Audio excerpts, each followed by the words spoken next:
Bonjour à tous, dans cette vidéo nous allons voir comment utiliser la boucle pour en Python. Dans l'exemple, on nous donne un algorithme qui est écrit en langage naturel. Alors première instruction, S prend la valeur 0. Ensuite on a une boucle pour k allant de 1 à 4. S prend la valeur S plus k, afficher S, et puis la boucle pour s'arrête ici. Première question, quelle valeur contiendra la variable grand S à la fin de l'algorithme? Alors pour répondre à cette question, on va faire un tableau dans lequel on va faire deux colonnes. Chaque colonne représentera les valeurs successives de chaque variable qu'il y a dans cet algorithme, c'est-à-dire S et K. Alors, au début de l'algorithme, S prend la valeur 0, donc nous mettons 0 dans la première ligne pour S. K n'a pas encore eu de valeur, donc pour l'instant on ne met rien du tout. Ensuite, on nous dit pour K allant de 1 à 4.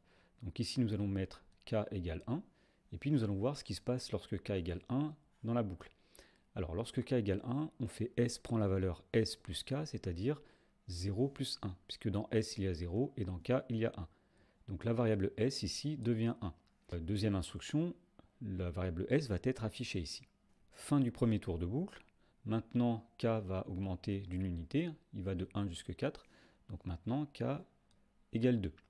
Alors S prend la valeur S plus k, puisqu'il y avait 1 dans la variable S et 2 dans la variable k, nous faisons 1 plus 2, c'est-à-dire 3. Puis on affiche S, c'est-à-dire qu'on affiche 3. Boucle suivante, K prend la valeur 3 cette fois-ci. Donc nous faisons S prend la valeur S plus K, c'est-à-dire 3 plus 3, donc 6, que nous mettons dans la variable S, et nous affichons S, puisque c'est l'instruction suivante dans la boucle. Dernier tour de boucle, K égale 4, S prend la valeur S plus K, donc nous faisons 6 plus 4, c'est-à-dire 10. On affiche S, puisque K a atteint la dernière borne, ici, on s'arrête, et donc l'algorithme est terminé. Dans la question 2, on nous demande de traduire cet algorithme en Python, puis de l'exécuter.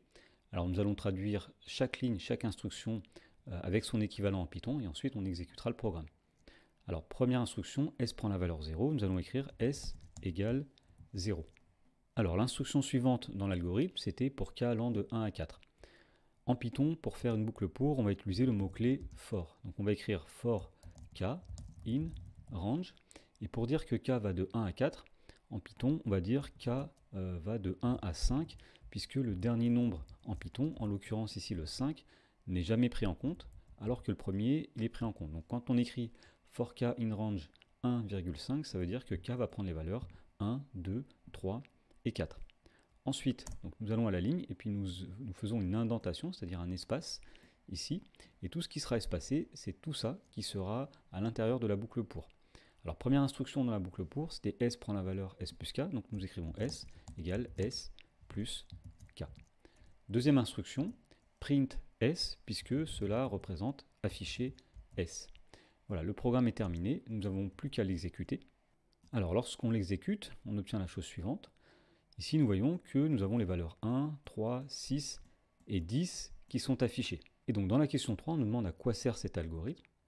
Et bien finalement cet algorithme sert à faire la somme de tous les nombres allant de 1 jusqu'à 4, puisque nous voyons qu'au départ nous avons 1, puis 1 plus 2 ça donne 3, et puis 3 plus 3 ça fait 6, et 6 plus 4 donne 10.